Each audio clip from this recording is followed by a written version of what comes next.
மறைந்த எம்ஜிஆர் அவர்களின் 108வது பிறந்தநாள் விழாவை முன்னிட்டு அதிமுகவினர் அனகாபுத்தூரிலிருந்து பல்லாவரம் வரை அதிமுகவினர் பேரணி சென்று பல்லாவரத்தில் எம்ஜிஆர் சிலைக்கு மலர் மாலை அணிவித்தும் மலர் தூவி மரியாதை செய்து அன்னதானம் வழங்கினர்.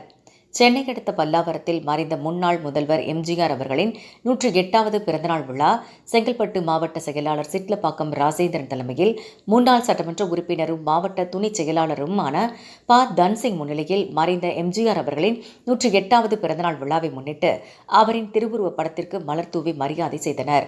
முன்னதாக எம்ஜிஆர் பிறந்தநாள் விழா நாளில் அனகாபுத்தூரில் இருந்து பம்மல் பிரதான சாலை வழியாக 2026இல் அதிமுக ஆட்சி வெற்றி பெறும் என கோஷமிட்டவாறு சென்று பல்லாவரம் எம்ஜிஆர் சிலை வரை பேரணியாக வந்தடைந்தனர். அதனைத் தொடர்ந்து பல்லாவரம் பகுதிக் கழக செயலாளர் ஜெயபிரகாஷ் ஏற்பாட்டில் எம்ஜிஆர் அவர்களின் 108வது பிறந்தநாள் விழாவை முன்னிட்டு அவரின் திருவுருவப் படத்திற்கு மலர் தூவி மரியாதை செய்தும் ஏழை எளிய மக்கள் 1000 பேருக்கு அன்னதானம் வழங்கப்பட்டது. இந்நிகழ்ச்சியில் பல்லாவரம் பகுதி செயலாளர் ஜெயபிரகாஷ், பம்மல் பகுதி செயலாளர் அப்பு வெங்கடேசன், முன்னாள் நகரமன்ற தலைவர்கள், நகரமன்ற உறுப்பினர்கள் மற்றும் அனகாபுத்தூர், பம்மல், பல்லாவரம் பகுதி நிர்வாகிகள், மகளிர் அணியினர் உட்பட ஏராளமானோர் கலந்து கொண்டனர்.